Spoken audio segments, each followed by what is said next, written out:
Assalamualaikum warahmatullahi wabarakatuh. Selamat sore pemirsa TVRI Sumatera Barat dimanapun Anda berada. Senang rasanya saya Bima Prasetya bisa kembali hadir menyapa Anda di acara Dialog Sumber Bicara kali ini. Pemirsa, stunting menjadi isu ataupun permasalahan nasional yang perlu menjadi perhatian serius.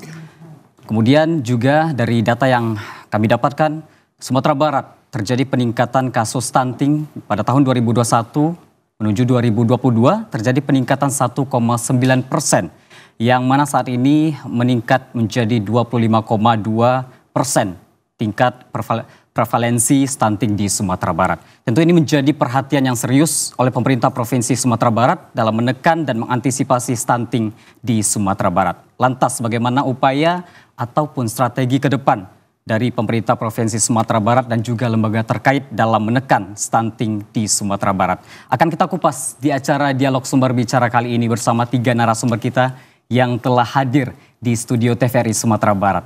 Yang pertama ada Ibu Harnely Mahyeldi selaku Ketua Tim Penggerak PKK Provinsi Sumatera Barat. Assalamualaikum Umi, apa kabar? Waalaikumsalam warahmatullahi wabarakatuh. Salam sehat Umi, terima kasih sudah bergabung di studio kita pada sore hari. Terima kasih sama-sama. Kemudian juga hadir Dr. Lila Yanuar selaku Kadis Kepala Dinas Kesehatan Provinsi Sumatera Barat. Assalamualaikum Bu Kadis. Waalaikumsalam warahmatullahi wabarakatuh. Bagaimana kabarnya Bu? Sehat, alhamdulillah. Baik, salam sehat. Terima kasih sudah bergabung bersama kita hari ini. Terima kasih. Dan yang ketiga ada Dr. Nice Rahmawati Masnadi selaku pengurus IDAI Sumatera Barat dan juga spesialis anak konsultan nutrisi dan metabolik IDAI Sumatera Barat. Assalamualaikum Ibu, apa kabar? Waalaikumsalam, baik, alhamdulillah.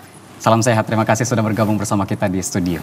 Kemudian juga nanti pemirsa tersambung juga melalui via daring bersama kita yaitu Dr. Ambun Kadri selaku Sekretaris Daerah Kota Sawah Lunto. Saya ingin ke Umi Harnely terlebih dahulu. Umi, ini juga penting bahwa stunting menjadi permasalahan yang perlu kita tekan di Sumatera Barat. Sejauh ini upaya apa saja yang telah dilakukan oleh tim penggerak PKK dalam mengantisipasi ataupun menangani stunting di Sumatera Barat? Silakan Umi. Terima kasih Bima.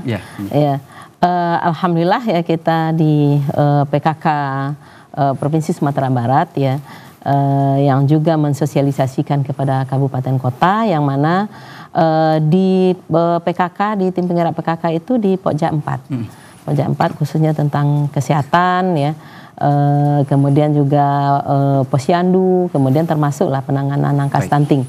Yang mana tentu kita bekerja sama ya dengan dinas kesehatan ya, kemudian dengan masyarakat tentunya. Betul. Karena memang kepedulian kita terhadap stunting bersama untuk bagaimana angka stunting yang pada saat ini tinggi, tentu kita ingin bersama untuk mempersamai untuk bagaimana angka stunting itu menjadi rendah ya, bisa diminimalisir gitu. Inilah kepedulian dari kelompok-kelompok PKK, kader posyandu yang memang memberikan sosialisasi kepada masyarakat ya. Tentang bagaimana mungkin pengolahan makanan yang baik ya. Kemudian juga bagaimana perhatian terhadap ibu hamil misalnya. Ibu hamil yang kurus atau mungkin anak-anak balita yang pertumbuhannya tidak sesuai ya dengan yang semestinya, itu menjadi suatu perhatian bagi kita bersama gitu. Karena kita melihat ya bahwasanya termasuk ya bagaimana kita berkeliling se-Sumatera Barat memberikan makanan tambahan ya untuk ibu hamil dan juga anak-anak balita ya. Itu dalam wujud ya bagaimana kita kepedulian kita, termasuk juga PKK ada iuran patungan untuk misalnya rumah-rumah yang punya stempel ya ada ibu hamilnya dan kemudian ibu hamilnya dalam kondisi mungkin kurus ya dan lain sebagainya, itu kita keroyok bersama ya, di samping juga mungkin organisasi yang lain ya, termasuk dinas kesehatan ya, termasuk mungkin dari puskesmas dan lain sebagainya ya, kita bersama dalam hal ini untuk bagaimana meminimalisir sebetulnya.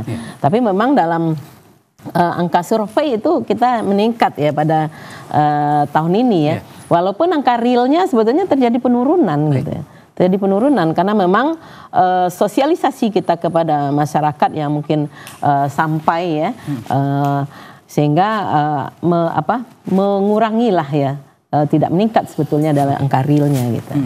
Berarti memang ini diperlukan sinergitas bersama. Betul ya, harus bersama ya. Karena kalau tidak ya kita memang kita khawatirkan anak-anak yang stunting tentu akan menjadi beban negara juga ya, karena jelas ya bahwasanya anak-anak yang stunting ya mungkin dari kemampuan intelijensinya rendah, kemudian mungkin sakit-sakitan ya.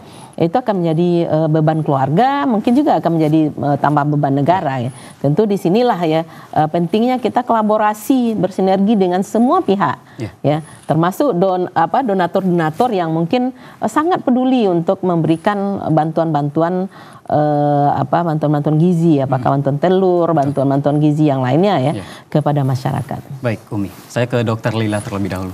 Dokter, tadi memang disampaikan oleh Umi Harneli bahwa data real kita menunjukkan penurunan, sementara untuk survei peningkatan. Dari Dinas Kesehatan sendiri tercatat data yang sebenarnya untuk angka stunting di Sumatera Barat seperti apa, Bu?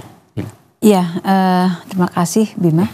Jadi saat ini kita memiliki 2 sumber data sebenarnya. Yang pertama berbasis survei, yang kedua pencatatan secara elektronik. Yang survei itu dilakukan oleh pusat Kementerian Kesehatan yang disebut sebagai SSGI. Itu mengambil sampling, jumlah sampling sekitar 2% dari total sasaran yang ada. Yang dikerjakan oleh teman-teman di lapangan itu adalah langsung mencari anaknya by name by address, diukur tinggi badannya, lalu diinput dalam aplikasi yang disebut EPPGBM. Itu sudah terinput hampir 95% dari total sasaran yang ada. Lalu jumlahnya secara nominal yang survei itu mengatakan ketemunya 25,2. Nah, itu yang sekarang disebut stunting Sumatera Barat 25,2 berdasarkan survei. Terhadap jumlah sasaran yang juga ditetapkan oleh data dari Pusdatin. Berbeda juga dengan yang ditemukan oleh teman-teman di lapangan. Jadi jumlah data Pusdatin itu anaknya 309 anak. Sementara datanya teman-teman itu ada sekitar 376 anak. Data yang diinput di dalam EPPGBM itu hanya 9,9%. Nah, jadi 25 terhadap 512 dengan 9,9% terhadap 367 tadi itu mengakibatkan perbedaan data yang cukup jauh sekali. Hampir 97.603 anak. Nah, artinya kalau mau cari anak stunting yang by name by address saat ini hanya sekitar 36.338 anak. Sementara kalau berdasarkan survei itu ketemunya ada 112.900 anak. Nah, terjadi perbedaan itu yang harus sebagian besar mungkin banyak yang tidak memahami bahwa ini adalah survei, ini adalah data yang sebenar-benarnya ada. Yang jumlahnya 9,9, yang turun dari 12,6 tahun lalu. Nah, seperti itu tentang data ya, data ya Bima. Ini berarti yang menjadi perhitungan dari nasional untuk penilaian Sumatera Barat sendiri yang dipakai tetap di angka 25,2%. Betul, 25,2. Nah, itu yang kemudian menjadi sesuatu yang perlu dipertimbangkan karena survei ini bukan kemarin aja. Survei itu sudah ada dari tahun 2013 yang disebut sebagai Riskesdas. 2013, 2018 itu 5 tahun. Beberapa kabupaten kota itu mengalami penurunan rata-rata 3% per tahun. Kemudian survei diganti oleh SSGI yang Riskesdas. Ternyata juga turun 3,6 per tahun. Lalu tiba-tiba survei terakhir naik 11,5. Misalnya seperti itu. Nah, yang seperti ini mungkin data ini tentu agak membingungkan. Ada juga yang turunnya cuma 0,5 selama 5 tahun rata-rata. Kemudian turun lagi, naik lagi. Lalu tiba-tiba turun 15,9. Nah, jadi survei sifatnya tetap aja survei ya, potret ya. Nah, kalau yang kita punya yang bisa dipertanggungjawabkan adalah yang memang ada namanya. Ada namanya, ada nama orang tuanya, ada alamatnya, gitu.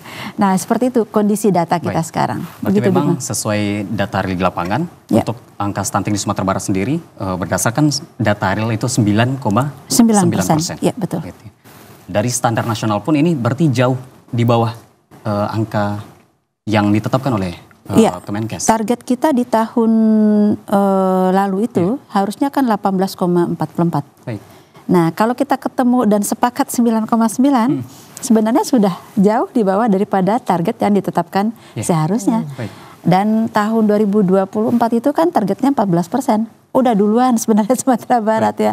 Kalau berdasarkan data yang kita input sendiri seperti itu. Yang terpenting data yang real di lapangan ya, Bu. Kita berharap harusnya memang begitu. Angkanya tetap menurun seperti itu. Iya benar. Baik, kita beralih ke via daring. Telah terhubung bersama kita Dr. Ambun Kadri selaku Sekretaris Daerah Kota Sawah Lunto. Assalamualaikum, Dr. Ambun. Apa kabar? Assalamualaikum Dr. Ambun. Assalamualaikum, selamat sore Dr. Ambun. Baik, apa kabar Dr. Ambun? Baik, Assalamualaikum wabarakatuh. Iya. Sore. Baik, apa kabar Dr. Ambun? Baik. Oke, terima kasih sudah bergabung bersama kami di studio TVRI Sumatera Barat, Dokter.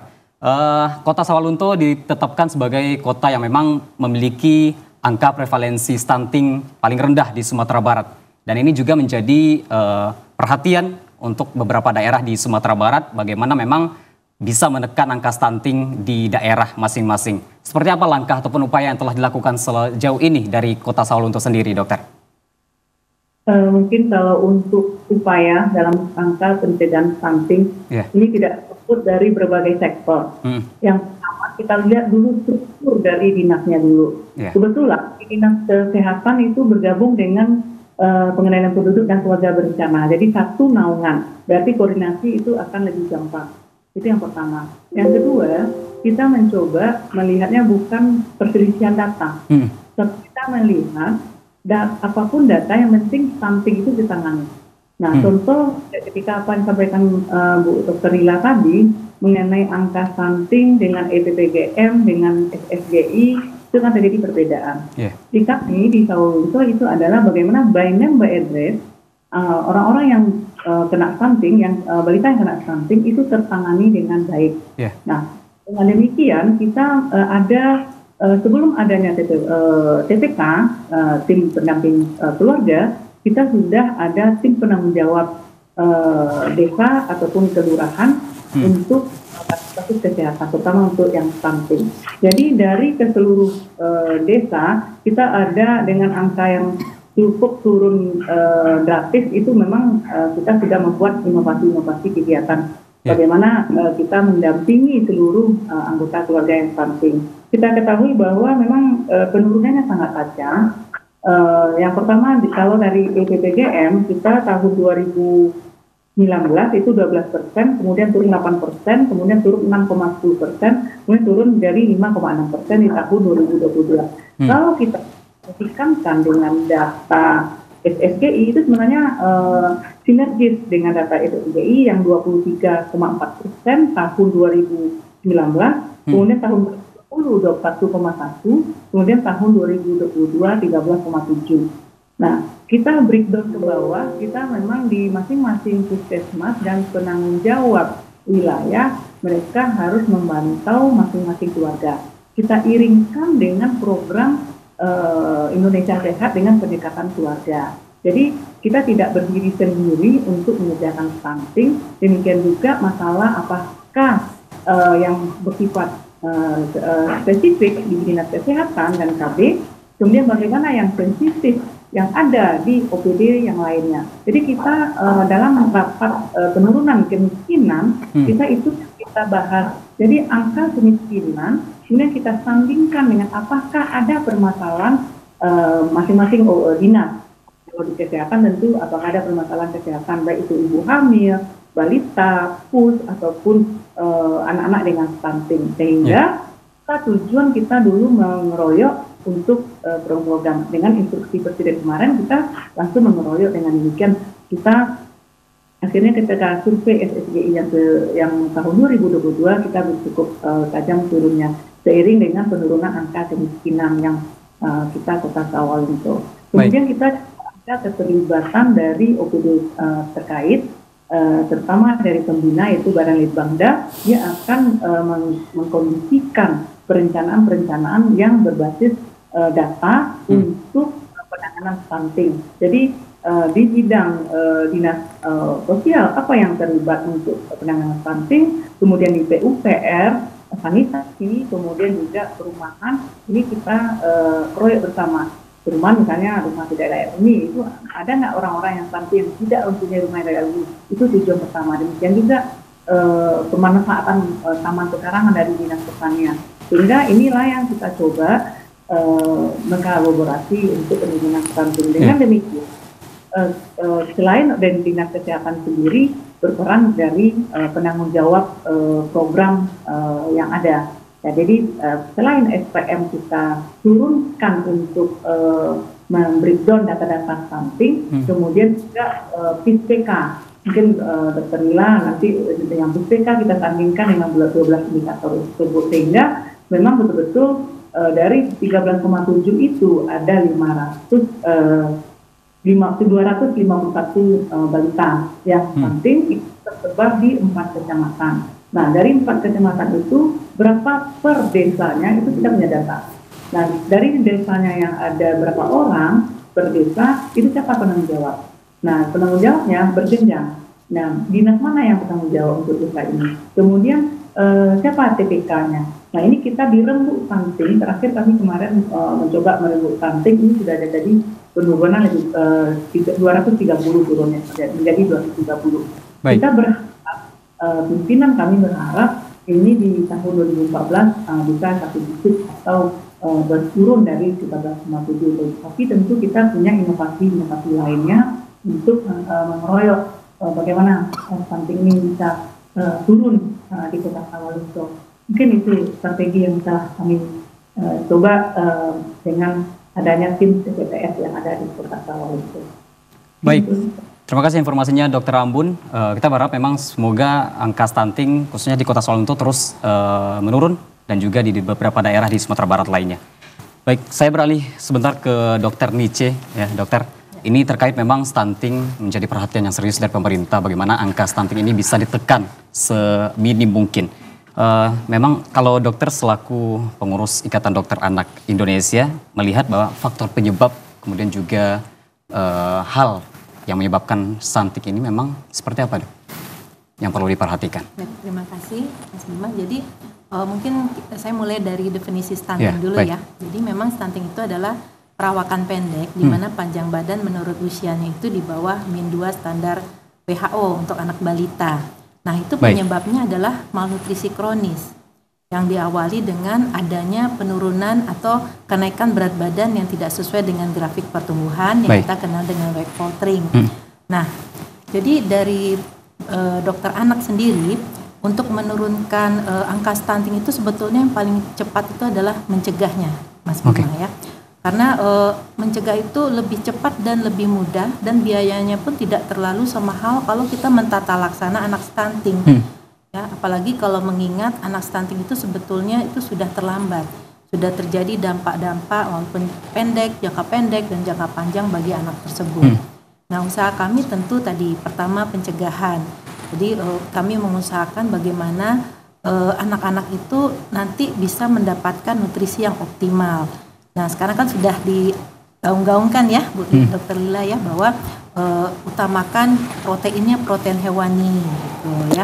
Kemudian kenapa protein hewani? Karena ternyata untuk dapat otak tumbuh dengan bagus, kemudian tinggi badannya bagus, itu perlu yang namanya asam amino esensial yang berasalnya dari protein hewani, itu tinggi. Makanya itu kami selalu menyarankan. Kemudian penyebab stunting itu selain nutrisi yang kurang, yang tidak adekuat, adalah seringnya infeksi terjadi pada anak.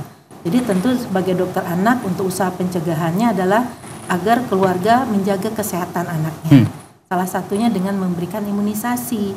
Ya, karena semakin sering anak sakit, tentu kalau anak sakit dan dia tidak mau makan ya. Kemudian dia kebutuhan energinya meningkat. Akhirnya kalau itu tidak tercukupi, dimulai dengan berat badannya naik tidak bagus, akhirnya dia mulai stunting kalau kita tidak segera menangani. Jadi yang kedua adalah tentu tata laksana anak yang stunting. Nah, itu kami lakukan di RSUD ya, dengan memberikan tentu memberikan nutrisi yang sesuai dengan kebutuhannya. Jadi sifatnya kalau sudah stunting itu sudah ada masalah nutrisi atau kita kenalnya malnutrisi. Baik. Jadi tentu terapinya harus terapi nutrisi. Baik. Ditambah dengan mencari apakah ada penyakit dasar. Penyakit dasar itu bisa penyakit infeksi kronis ya, paling banyak sih kita temui adalah TBC ya, kemudian kecacingan, nah itu diare, nah itu sebetulnya semuanya bisa dicegah. Oke, kita tahan sebentar Dr. Nice, kita akan lanjutkan. Menarik, kita akan lanjutkan setelah pariwara berikut ini. Tetaplah bersama kami. Hai Sana, digitalisasi sudah menjadi tuntutan zaman, tak terkecuali bagi siaran TV. Sebab teknologi sudah berkembang dan pemirsa mendambakan tayangan berkualitas dengan gambar yang bersih, suara yang jernih dan canggih teknologinya. Di Sumatera Barat, kita sudah dapat menikmati layanan siaran digital TVRI di 6 wilayah siaran. Di mana aja wilayahnya? Yuk kita simak. Sana, awak-awak yang di Pasaman Barat lah bisa nonton siaran TV digital kini. Karena alat pemancarnya lah ada di Simpang Ompe. Area layanannya dari Subali Simpang Ompe sampai Subali Ayabongi. Tapeknya di kanal Ampek Pulah Duo. Capek lah Sana nonton siaran TV digital wak lai. Jarus suasana di Bukit Tinggi kinilah ado siaran digital TVRI Sana. Pemancar noko ado di Pandai Sike Kien tu nah. Siarano sampai ke Padang Panjang, Bukit Tinggi, Tanah Data, tu wilayah agam sebelah kien no sagetik sana. Siarano ko ado di kanal 29 yo sana yo. Sana tunggu lai, gageh lah nonton siaran TV digital sana. Lai tahu Sana, kira wae kini ko di Kota Padang siaran TVRI lah dapet wak calia di kanal digital Sana. Letak pemancarnya di Bukit Sarai itu Area layanannya mulai dari Kota Padang, Kabupaten Padang Piaman, sampai ke Kota Piaman sana. Tapeknya di kanal 30 ndak percaya Sana dong. Tontonlah TVRI itu. Ya, le tahu, Wan di Mula Buat kini lah bisa lo menonton siaran TV digital TVRI kok. Tapeknya di kanal 32. Untuk pemancarnya ada di Gunung Kompong Solo tenah. Untuk area layanan lalawe mulai dari Kota Solo, Kabupaten Solo, Sijunjuang, Sawalunto, Saparu Damasraya, tu Saparu Molabua. Lah, apa yang ditunggu lai? Bagan dia lah ke siaran digital kok lai. Udah uninan ada di Pekembah kok deh, dan Kabupaten 50 kota, deh olah bisa kini Sana menonton siaran digital kok Pemancarnya di Teh Bukit kok deh Sana.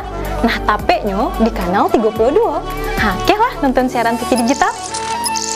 Dan Sana Ambon dan di Pasisia, khususnya orang Painan dan sekitarnya, lah bisa kini menonton siaran digital TVRI Sana di kanal 28. Pemancarnya letaknya di Painan tua. Tu apa jo nama tunggu le Sana, buat dia lalai ke siaran digital. Siaran digital TVRI Sumatera Barat dapat dinikmati dalam kualitas Full HD yang pastinya gratis dan tanpa koneksi internet. Jadi, tunggu apa lagi? Ayo beralih ke siaran digital. Bersih gambarnya, jernih suaranya, dan canggih teknologinya. Siaran TV digital, rancak bana.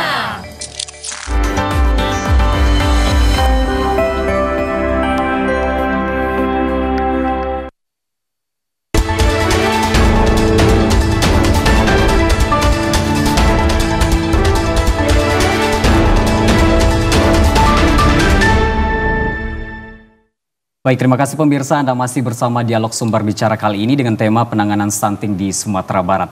Kami juga mengingatkan kepada Anda pemirsa yang menonton di rumah untuk bisa bergabung juga bersama kami di studio melalui telepon interaktif di 07514631133 dan bisa langsung bertanya kepada narasumber kita di studio kali ini. Saya kembali ke Dr. Nice, tadi pembahasan kita masih tanggung ya Bu ya, terkait memang faktor penyebab kemudian juga risiko yang dikhawatirkan dari stunting ini. Silakan Dr. Nice. Ya baik, faktor penyebabnya tadi kalau faktor risiko tadi sudah multifaktorial banyak ya. Memang kalau faktor penyebab langsung itu adalah kekurangan nutrisi yang dalam jangka waktu lama yaitu malnutrisi kronik dan meningkatnya infeksi. Karena kalau misalnya seorang anak infeksi dia membutuhkan energi yang lebih tinggi. Sedangkan biasanya kalau anak sakit kan tidak mau makan. Nah, itu yang menyebabkan berat badannya bisa tidak naik atau turun pada saat itu. Nah, tentu kita harus segera mencari mendeteksi dini kalau memang ada penyakit infeksi pada seorang anak, supaya kekurangan berat badan itu tidak berlangsung lama dan akhirnya mempengaruhi percepatan dari tinggi badan seorang anak. Makanya hasil akhirnya adalah tinggi badan seorang anak itu menjadi lebih pendek dibandingkan anak usianya. Nah, kalau dampaknya itu ada dua sebetulnya. Kita bisa melihat ada dampak jangka pendek dan dampak jangka panjang. Nah, jangka pendeknya seperti tadi ya, misalnya tinggi badannya yang lebih pendek dibandingkan teman-temannya, kemudian adanya penurunan fungsi kognitif. Fungsi kognitif itu berhubungan dengan kecerdasan seorang anak dan penurunan daya tahan tubuh akibat dari kekurangan gizi kronis. Nah, untuk jangka panjangnya itu karena kekurangnya kognitif, tentu kurang kecerdasan, dia seorang anak ini agak sulit untuk mencapai sekolah tinggi. Padahal kita tahu bahwa pekerjaan yang bagus itu tentu membutuhkan sekolah yang tinggi juga ya, paling tidak. Nah, selain itu tadi daya tahan tubuhnya yang rendah mengakibatkan dia sering sakit. Yang paling kita khawatirkan juga adalah dampak jangka panjang seorang anak yang stunting ini, terutama di 1000 hari pertama, dia mempunyai risiko untuk mendapatkan penyakit metabolik di usia dewasa muda. Maksudnya apa? Jadi misalnya dulu hipertensi kita kenalnya kan orang tua ya, yang hipertensi, yang stroke, yang diabetes mellitus. Nah, ternyata dengan adanya stunting ini bisa ditemui di dewasa muda. Jadi tentu saja kalau stunting ini tidak kita segera tata laksana, tidak segera kita cegah ya penambahannya, nanti kita akan mendapatkan sumber daya manusia yang tidak baik. Tidak terjadi generasi emas yang kita harapkan itu. Baik. Menarik, saya kembali ke Umi Harneli terkait memang TPPKK atau tim penggerak dari PKK ini salah satu lembaga yang memang berperan penting dalam menekan angka stunting, Umi. Ke depan mungkin langkah dari TPPKK sendiri melalui program-program seperti apa untuk menekan terus angka stunting di Sumatera Barat, Umi?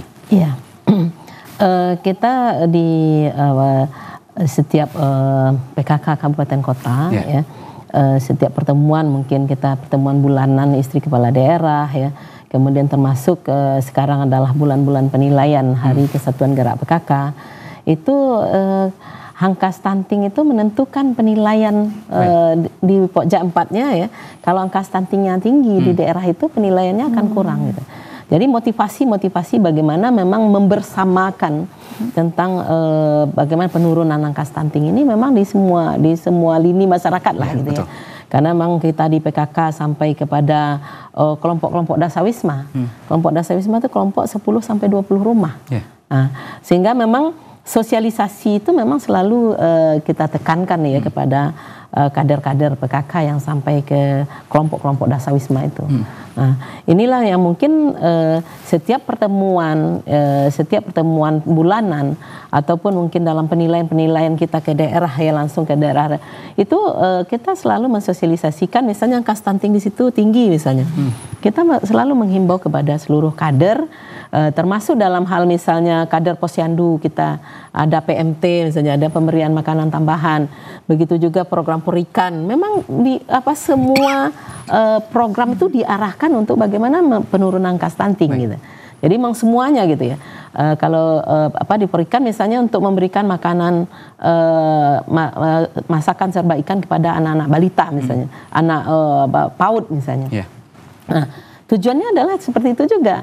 Semua aspek ya, kita menyebutnya bahwasanya bagaimana kepedulian kita semua, pengurus PKK, ketua tim penggerak PKK kabupaten, kota, kemudian kecamatan, kelurahan, nagari, sampai kepada ketua kelompok dasawisma, memang harus peduli.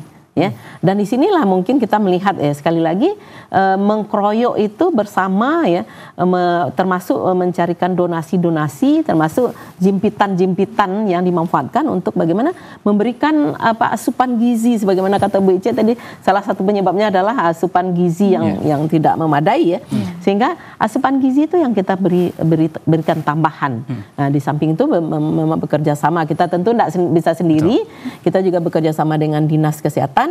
Selama Ramadan ini juga kita memberikan kepada ibu-ibu hamil di kabupaten kota, kemudian balita-balita di kabupaten kota yang Bapak Safari Ramadan itu juga langsung ya memberikan bantuan tambahan makanan untuk ya ibu-ibu hamil dan balita. Dan respon masyarakat pun juga antusias, Umi? Masyarakat antusias, sangat antusias. Nah. Oke, baik, saya ke Dokter Lila kembali. Dokter, memang kalau kita lihat di Sumatera Barat sendiri, kabupaten kota mungkin ada sebagian yang masih angka stuntingnya masih tinggi.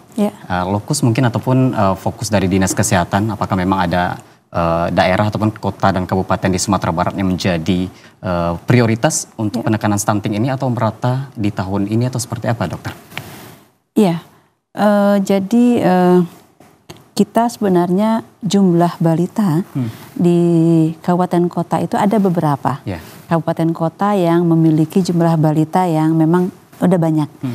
Jadi dari 10 kabupaten kota yang ada, diantaranya ya mulai dari Kota Padang sendiri, Kota Padang, Pasaman Barat, Pesisir Selatan, Agam, Damasraya, Sijunjung, Pasaman sendiri, kemudian itu kalau di total itu hampir 80% anak-anak banyak di situ. Jadi memang ada kita lokusnya itu karena memang jumlah sasarannya yang banyak, ada karena angkanya yang tinggi, ada karena permasalahannya yang sangat kompleks. Jadi kenapa intervensi pada stunting itu nggak bisa ditangani secara sendiri seperti kata Umi tadi, maka dibentuklah di tingkat provinsi sampai ke Nagari itu yang disebut sebagai tim percepatan penurunan stunting atau TPPS. Nah itu ketuanya di setiap kabupaten kota dan juga di provinsi adalah wakil gubernur, wakil bupati, kemudian di bawahnya lengkap semuanya unsur terkait. Nah terkait juga dengan PKK yang Umi sampaikan tadi, ujung tombak daripada kegiatan ini adalah di kader. Nah, kader biasanya penggeraknya ada di PKK. Maka memang sinergitas sampai ke tingkat Nagari itu sangat penting. Tadi Bu Dokter sudah menyampaikan tentang dari layanan kesehatannya, tapi masalah air, lingkungan, kemiskinan, pangan itu juga memiliki peran yang cukup besar. Jadi dipersamakan, makanya stunting itu menjadi program nasional karena penyebabnya banyak. Untuk daerah sendiri, Dokter, apakah memang ada yang menjadi prioritas di Sumatera Barat untuk di tahun ini atau memang merata di seluruh daerah kita upayakan? Oh iya, kalau untuk penanganannya upayanya harus di seluruh daerahnya sama. Kita mempunyai program yang sama, kita mempunyai strategi yang sama. Walaupun tetap ada yang menjadi perhatian-perhatian khusus, tapi kita untuk semua kabupaten kota di Sumatera Barat kita memiliki strategi dan cara yang pendekatan yang sama. Daerah yang mana yang mungkin lebih diprioritaskan untuk stunting di tahun ini, Dokter? Iya, kemarin angkanya agak kaget, itu memang salah satu Pasaman Barat jumlahnya banyak, angkanya naiknya luar biasa. Nah kemudian beberapa daerah-daerah yang juga banyak, daerah Kota Padang sendiri yang sasarannya banyak. Jadi yang prioritas kita yang jelas 10 yang terbanyak. Ya, tadi ada beberapa yang kota kemudian angka stuntingnya kecil, itu mungkin sudah bisa sendiri barangkali ya. Di antaranya tadi ada Sawalunto, ada Padang Panjang, ada Payakumbuh. Nah, itu mungkin tidak begitu, bukannya tidak diperhatikan, tetapi kontribusinya terhadap Sumatera Barat mungkin sudah bisa mandiri sendiri. Beberapa yang lain mungkin harus kita backup secara bersama-sama. Intinya upaya terus kita laksanakan di seluruh daerah di Sumatera Barat. Iya, sekarang malah kita tingkatkan ini, termasuk datanya harus kita fiksasi lagi dengan Dukcapil. Kita akan coba cari sasaran, jadi kita mau bergaining memang. Kita mau bergaining untuk data ini bagaimana supaya bisa data yang kita punya juga bisa diterima dan bisa bergaining dengan data survei. Begitu, Bima. Baik, saya kembali ke Dokter Nice terkait memang pentingnya penanganan stunting sejak dini, Dokter. Ini juga butuh peran dari orang tua, bagaimana memang menjaga asupan pola gizi terhadap anak seperti itu. Kemudian dokter selaku memang Ikatan Dokter Anak Indonesia melihat apakah stunting ini bisa diantisipasi sejak dini ketika anak tersebut sudah terindikasi stunting. Seperti apa pencegahan yang perlu dilakukan oleh orang tua untuk anak yang memang sudah terindikasi oleh stunting ini, Dokter? Baik, terima kasih Mas Bima. Jadi kalau misalnya kita menemukan, jadi memang sebaiknya itu kita sudah mulai betul ya dari kader posyandu. Jadi kader posyandu itu kita ajarkan bagaimana cara mengukur yang benar, tinggi badan, panjang badan. Kemudian nanti kita ajarkan di plot ke grafik pertumbuhan. Nanti kalau ternyata memang tinggi badan berdasarkan usianya di bawah -2 SD, nanti dia akan merujuk ke puskesmas. Nah, itu kan suatu tindakan yang cepat ya, karena kita dari bawah kita melihatnya. Nah, setelah itu dokter puskesmas akan menimbang kembali, mengukur kembali, memastikan memang dia tinggi badannya di bawah -2 SD dan mencari penyakit dasar. Nah, tapi memang kalau anak yang sudah dikatakan stunting, kita tidak bisa berhenti di puskesmas. Harus dirujuk ke RSUD. Nanti akan ditangani oleh spesialis anak. Nah, penanganannya tentu yang dikatakan tadi, kita tetap menganjurkan untuk mengkonsumsi makanan yang bergizi, kemudian kita berikan tambahan PKMK namanya, dan yang satu lagi kita cari apakah si anak itu selain dia kekurangan makan, ada nggak penyakitnya? Karena kalau kita tidak menyembuhkan penyakitnya, nanti kita kasih makan banyak, penyakitnya malah yang tambah ini. Jadi kalau sudah stunting itu memang lebih banyak yang harus kita lakukan. Nah, tapi tadi sebetulnya Mas Bima, itu yang paling cepat untuk menurunkan angka stunting adalah pencegahan. Pencegahannya mulai dari ibu hamil ya, dia menjaga kesehatan, kemudian makan yang sehat, kemudian zat besi ya, Dokter Lila ya. Jadi nanti waktu lahir si anak itu tidak berat badannya lahir rendah. Dia tidak lahir prematur. Karena lahir prematur, berat badan lahir rendah, itu adalah salah satu faktor resiko si anak akan menjadi stunting. Kenapa? Karena makannya kurang baik biasanya bayi-bayi prematur. Baik, memang yang perlu dilakukan pencegahan yang paling penting ya, ya dokter. Betul, pencegahan sebelum paling anak lahir penting. Mungkin pencegahan di saat ibu hamil, itu yang paling utama. Di utama. saat ibu hamil mungkin dari remaja juga dari ya, remaja, Dokter Lila ya. Nah, jadi calon-calon perempuan, ibu itu sudah sehat. Harus sehat. Ya. Baik, saya kembali ke Umi Harneli. Ini memang juga bahkan dari remaja pun generasi muda juga dipersiapkan untuk bagaimana stunting ini tidak terjangkit kepada nanti ketika mereka sudah berkeluarga, mengandung dan hamil. Apa edukasi mungkin ataupun strategi dari TPPKK sendiri bagi generasi muda agar memang mereka memiliki edukasi terkait stunting ini? Iya, alhamdulillah ya kita masuk ya, saya sebagai ketua tim penggerak PKK dan juga sebagai ketua Porikan dan juga Bunda Genre ya Provinsi Sumatera Barat ya, kita masuk ke sekolah-sekolah ya, itu kita karena memang isu stunting ya yang sedang bisa dikatakanlah sedang perlu perhatian khusus dari kita, itu kita udah mensosialisasikan ya. Memang ini sangat penting ya, misalnya anak-anak remaja ya, yang tingkat SMA lah gitu ya, yang mungkin setelah itu mungkin ada yang mungkin menikah ya. Kan ada juga yang menikah muda ya, kita melihat ibu-ibu muda yang kita kumpulkan di daerah-daerah yang mendapatkan bantuan ibu hamil dan untuk anak-anak balita itu rata-rata umur mereka masih kecil-kecil di daerah ya, di daerah-daerah di kampung-kampung pelosok-pelosok lah yang kita kunjungi ya, nagari-nagari yang kita kunjungi. Jadi persiapan, kadang-kadang kita melihat mereka memang belum punya ilmu yang harus ya mereka miliki ya untuk dalam bagaimana memberikan asupan gizi yang baik kepada ketika hamil. Misalnya hamil mungkin mual-mual nggak mau makan, kemudian nggak makan gitu ya, kemudian termasuk ya anak-anak yang seharusnya mendapatkan ASI yang cukup misalnya, tapi tidak disusui misalnya secara sempurna gitu ya, malas-malas menyusui anak misalnya. Ini faktor-faktor yang mungkin memicu ya kepada terjadinya stunting, dan inilah yang kita memang langsung sosialisasi kepada remaja-remaja yang mungkin pada saat ini banyak ya remaja-remaja kita itu suka makanan fast food misalnya, makanan yang tidak sehat ya. Padahal itu kan membawa dampak terhadap kesehatan daripada termasuk kesehatan reproduksinya kan gitu ya. Nah, disinilah ya kita juga memberikan sosialisasi ya kepada mereka bagaimana mereka cinta makanan sehat misalnya, cinta makanan ikan gitu ya. Nah, bahkan sering contohkan bahasanya kenapa orang Jepang itu pintar-pintar gitu. ya, karena salah satu penyebabnya adalah mereka makan ikan, bahkan ikan mentah ya, bukan ikan mentah gitu.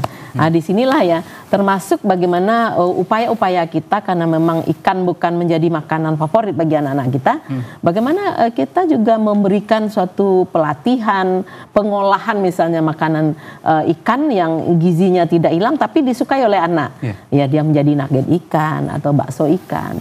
Itu adalah memang upaya-upaya daripada PKK, Porikan ya selama ini untuk mensosialisasikan itu kepada anak-anak remaja gitu ya, termasuk di SMA, anak-anak SMA ya.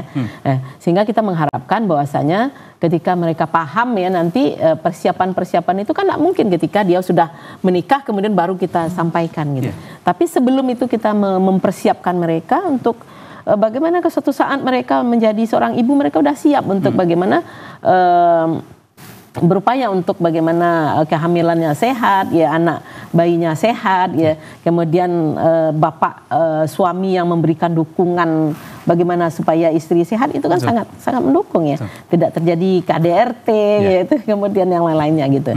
Ya ini yang alhamdulillah ya kita setiap kita hadir, apalagi memang kita selalu ya untuk kalau kita kunjungan penilaian PKK atau apa, kita juga berkunjung ke SMA, mengumpulkan anak-anak SMA, mengumpulkan juga guru-guru SMA. Jadi memang tujuannya apa? Tujuannya sekali lagi untuk mensosialisasikan kepada anak-anak, termasuk bagaimana mereka genrenya ya, generasi berencana. Memang mereka harus paham ya, sehingga mereka tidak salah dalam melangkah nanti ketika mereka menentukan apakah mereka akan menikah, melanjutkan studinya ya. Tentu kita sebagai berupaya untuk bagaimana mereka melanjutkan studinya gitu. Maka mengarahkan, termasuk mengarahkan pendidikan, kalau bagi yang tidak mampu kita arahkan ya ke SMK misalnya ya, supaya tamat SMK bisa bekerja misalnya. Nah itu sosialisasi yang selama ini kita berikan. Anak muda perlu berencana ya Mi? Perlu berencana. Bahkan merencanakan keluarga, termasuk anak-anak nanti ketika mereka memang memiliki anak. Baik, saya kembali ke Dokter Lila, selaku Kepala Dinas Kesehatan. Memang dari pemerintah pusat sendiri, Dokter, telah menargetkan untuk daerah ataupun provinsi-provinsi yang ada di Indonesia itu prevalensi untuk daerah itu mencapai 14%. Sementara memang di survei tadi kita lihat angka di Sumatera Barat masih di angka 25,2%. Seperti apa upaya mungkin ke depan dari Dinas Kesehatan sendiri untuk menekan angka ini biar agar semakin rendah di Sumatera Barat, Dokter? Belajar dari pengalaman sebelumnya, kita sepertinya memang harus intervensi langsung kepada anaknya. Jadi kami di Dinas Kesehatan mengkoordinir untuk membagi wilayah binaan yang kemudian akan dipersamakan oleh semua organisasi profesi, kemudian juga ada rumah sakit, termasuk PKK, organisasi kewanitaan, siapa aja boleh bergabung di dalam binaan itu. Kemudian nanti kita susun programnya. Jadi ada semacam proposal ya. Nah, jadi ada namanya, ada nagarinya, kemudian siapa ini yang mau ngasih bantuan. Nah, seperti sebelumnya ada yang ngasih bantuan telur ya Umi ke beberapa anak-anak. Kemudian tadi juga kami katanya ada yang mau ngasih bantuan susu seperti itu. Kemudian ada yang mau ngasih bantuan untuk perbaikan jamban. Kemudian itu dari sisi bantuan dari lintas sektor terkait. Tetapi dari program yang sudah ada dananya di pemerintah sendiri, dana itu ada yang bersumber dari pusat, dana APBN, kemudian ada juga kemarin kita susunkan dari dana APBD provinsi. Artinya bahwa kita harus membuat suatu desain yang sama bagaimana supaya pendekatan stunting itu lebih aplikatif. Jadi kita menamakannya pendekatannya harus betul-betul pendekatan by name by address. Cari anaknya, tangani langsung, kemudian cek penyebabnya apa. Nah, kemudian nanti akan di follow up langsung oleh tim tersebut. Nah, tentunya akan kerjasama di lapangan itu sebagai penguasa wilayah, kita bilangnya adalah yang di sektor kesehatan itu adalah puskesmas. Kemudian lebih kecil lagi itu adalah nagari. Di nagari itu nanti ada bidan-bidan. Nah, biasanya setiap bidan itu tahu semua jumlah anaknya, namanya di mana dan sebagainya. Jadi siapapun nanti yang memberikan bantuan kepada anak tersebut itu diawasi oleh bidan tersebut. Nah, mungkin tadi ada tim pendamping dan sebagainya. Silakan kita kerjasama rame-rame di lapangan. Nah, namun tentunya tidak hanya berhenti di pemberian tambahan saja, harus diikuti oleh edukasi. Nah, edukasinya juga kita rame-ramein. Itu yang pertama. Kemudian dari sisi promosi ya, seperti yang dikatakan oleh Dr. Nice, Dr. Wati dan oleh Umi, bahwa yang paling penting juga adalah bagaimana supaya masyarakat itu sendiri mengerti dan paham dulu gitu. Salah satu contohnya, kenapa sih harus makan ikan setiap hari atau telur setiap hari? Karena memang sumber yang untuk tinggi itu asam aminonya ada di situ, salah satunya. Berapa sih jumlahnya? Telur itu ada 6 gram proteinnya. Ikan itu ada 12 gram. Kemudian di biskuit tambahan itu ada 1 gram per keping. Lalu berapa sih butuhnya? 20 sampai 25 gram. Nah, itu harus setiap saat itu di benak ibu-ibu yang punya balita tuh harus bisa ngitung sendiri. Nah, gitu. Jadi punya inisiatif. Nah, edukasi ini yang harus kita campaign kan. Maka upaya yang berikutnya adalah seperti tadi kita harus mulai dari remaja putri, karena jarang ibu hamil yang tiba-tiba hamil anemia, jarang. Biasanya memang sudah dari remaja aja udah anemia juga, terus dia hamil ya tanpa anemia begitu. Maka kami juga sudah mempunyai kesepakatan dengan pendidikan untuk menggebiarkan pemberian tablet tambah darah. Nah, insya Allah dalam bulan akhir Mei kalau nggak Juni itu kita akan campaign launching di semua SMA. Tablet tambah darah kita insya Allah cukup, tetapi kita harus yakinkan bahwa anak remaja putri itu harus makan. Nah, itu kita minta bantu kepada ibu-ibu guru, mungkin setiap upacara ya, pagi itu bagi-bagiin, terus liatin anaknya makan. Nah, seperti itu, jadi diyakinkan makan. Tapi tentu tablet tambah darah saya juga tidak cukup. Sarapannya harus diedukasi dan sebagainya. Begitu mereka sudah menjadi wanita usia subur, persiapan catinnya. Kemudian sudah hamil, ada kelas ibu hamil. Di setiap puskesmas itu ada kelas ibu hamil. Jadi ibu hamil itu juga harus dipinterin. Bahwa ketika hamil itu 1000 hari pertama kehidupan itu mulai dari anaknya ada sampai anaknya 2 tahun. Itulah golden periodnya. Beres yang 1000 hari pertama kehidupan, insya Allah anaknya beres. Jadi 80% otak anak itu sudah terbentuk dari kehamilan. Nanti sisanya diberesin sampai anak umur 2 tahun. Nah, itu tadi yang disampaikan oleh Bu Dokter, bahwa itu pencegahan itu sebenarnya kalau jauh lebih cepat daripada nanganin yang udah stunting. Nah, seperti itu kira-kira Bima penjelasannya. Saya kembali ke Dr. Nice, tadi terkait edukasi disinggung juga oleh Dr. Lila bahwa edukasi ini sangat penting untuk meningkatkan kesadaran masyarakat juga terkait pentingnya dan awareness lah gitulah dokter tentang bagaimana pentingnya mencegah stunting ini dari dini.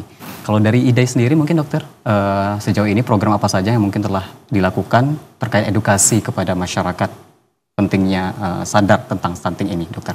Ya baik, jadi dari IDAI sendiri untuk semua anggota spesialis anak itu yang tersebar di kabupaten itu sudah kami lakukan pelatihan sebelumnya. Jadi sebelum memberikan edukasi tentu harus paham dulu Jadi bagaimana yang stunting, kemudian bagaimana pencegahan dan tata laksananya. Karena nanti diharapkan semua SPA di RSUD itu mampu untuk tata laksana anak stunting.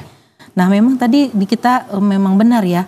Ternyata stunting itu kan karena kekurangan gizi yang pada anak ya. Dan ternyata penyebab terbanyaknya itu dari beberapa penelitian karena edukasi pengetahuan ibu yang kurang tentang makanan yang optimal. Jadi ada juga di beberapa penelitian yang ibu-ibu tidak memberikan lemak ya pada waktu anak sudah mulai mendapatkan MPASI atau makanan pendamping ASI. Alasannya takut anaknya kolesterol. Ya, padahal sebetulnya ASI itu kan lengkap ya. Jadi makanya ASI itu dianjurkan sampai usia 6 bulan. Tapi sebelumnya jangan lupa melakukan inisiasi menyusui dini. Karena itu akan menjamin jumlah atau produksi ASI. Kadang-kadang ASI eksklusif ini gagal kan karena katanya kurang gitu ya. Jadi setelah usia 6 bulan itu harus dilakukan penambahan makanan pendamping ASI. Karena di usia 6 bulan ASI itu tidak lagi mencukupi kebutuhan untuk pertumbuhan si bayi. Nah jadi kita dokter anak itu menjaga agar dari dia lahir kemudian mendapatkan ASI eksklusif, mendapatkan MPASI itu berjalan dengan baik. Dan tentu saja yang penting juga adalah tadi mendeteksi pertumbuhan. Jadi kita selalu melakukan penimbangan, pengukuran itu yang teratur dan diplot sehingga kita dapat mengetahui segera kalau si anak itu sudah ada wake faltering, sudah ada resiko. Gitu. Kira-kira gitu. Baik, terima kasih dokter. Ini juga penting bahwa memang edukasi itu yang paling penting. Edukasi dari dini, bagaimana masyarakat ini lebih sadar bahwa pentingnya untuk mencegah stunting sebelum terjadi kepada anak. Baik, terakhir mungkin ke Umi Harneli terkait mungkin himbauan serta harapan bagaimana stunting ini bisa ditekan di Sumatera Barat. Silakan Umi. Ya, kita himbau kepada seluruh ibu-ibu ya untuk bagaimana kita memberikan perhatian ya terhadap gizi ya daripada anak-anak kita ya. Tidak hanya sekedar yang penting anak makan. Banyak kita melihat ya bahasanya karena memang mungkin ilmu pengetahuan ya tentang gizi yang mungkin kurang ya. Sehingga yang penting ya, kita melihat ya seperti bukan karena faktor ekonomi kadang-kadang bukan penyebab hanya faktor ekonomi ya ternyata stunting ya. Tapi memang ketika pola makan anak, kemudian anak yang diberikan makanan-makanan yang mungkin mengandung banyak zat kimia berbahaya, pemanis buatan macam-macam ya. Yang penting bagi mereka, yang penting anaknya makan gitu ya. Tapi apakah yang dimakan itu sehat ya? Seperti ya kadang-kadang kita juga ke anak cucu ya agak ini kenapa ini makan kok makan dengan mie misalnya ya? Kok makan karbohidrat dengan karbohidrat gitu ya? Harusnya ada kalaupun makan dengan mie ada telurnya misalnya gitu. Jadi ini satu yang selalu ya kita berikan. Kita himbau juga kepada masyarakat ya bahwasanya gizi itu enggak selalu harus mahal gitu ya. Tapi gizi itu juga ada di tahu, di tempe, di telur gitu ya. Kemudian pengolahan yang baik, pengolahan sayur yang benar, betul gitu ya. Kemudian ikan ya, utamakanlah ya anak-anak itu makan ikan gitu ya. Karena memang kalau udah terbiasa makan ikan ya dari kecil ya, tentu dari kecil itu maka insya Allah ya kita mengharapkan mereka anak-anak kita tumbuh ya sehat. Karena kalau insya Allah kita anak-anak kita sehat ya, tentu di bonus demografi Indonesia ya tentu kita akan bangga ya. Kenapa? Kita anak-anak kita sehat, pintar, berprestasi gitu ya. Tapi kalau kita gagal memberikan edukasi, memberikan perhatian ya anak-anak kita, banyak anak stunting tentu ya akan berdampak terhadap penyakitan, kemudian intelijensi yang rendah gitu ya, dan banyak faktor-faktor penyebab yang lainnya sehingga bonus demografi yang Indonesia nanti 70% di 100 tahun kemerdekaan Indonesia itu tidak menjadikan kita menegakkan kepala kita di mata negara-negara lain ya, tapi menjadi musibah ya. Kenapa? Kita banyak usia produktif tapi mungkin termasuk dampak-dampak yang lain ya, mungkin narkoba ya, pergaulan bebas HIV AIDS ya. Kemudian ditambah lagi stunting gitu. Nah, ini akan menjadi suatu beban negara ya, beban keluarga, beban negara. Tentu mari ya kita sama-sama peduli ya terhadap terutama keluarga kita, lingkungan kita, di mana saja kita melihat ada fenomena ciri-ciri mungkin stunting, mari kita bersamakan gitu. Kita peduli ya. Kepedulian ini juga sangat membantu ya penurunan angka stunting. Baik, kita harapkan semoga stunting di Sumatera Barat bisa ditekan, kemudian juga angkanya semakin turun ke depannya ya, dokter, ibu, dan juga tentunya melalui edukasi yang terus dilaksanakan oleh Dinas Kesehatan, dari IDAI, juga dari tim TPPKK. Kemudian juga butuh kesadaran dari masyarakat terkait memang pentingnya pola asupan makanan, gizi, nutrisi, dan juga edukasi tentunya kepada anak agar stunting di Sumatera Barat bisa ditekan dan diantisipasi. Baik, itu mungkin dialog sumber bicara kita hari ini terkait memang penanganan stunting di Sumatera Barat. Terima kasih Umi telah hadir, Dr. Lila, Dr. Nice telah bergabung di studio TVRI Sumatera Barat. Sehat selalu. Amin. Dan pemirsa, terima kasih juga. Saya Bima Prasetya mewakili kerabat kerja yang bertugas mengucapkan terima kasih atas kebersamaan Anda selama 60 menit ini. Dan akhir kata wassalamualaikum warahmatullahi wabarakatuh. Selamat sore dan sampai jumpa. Waalaikumsalam warahmatullahi wabarakatuh.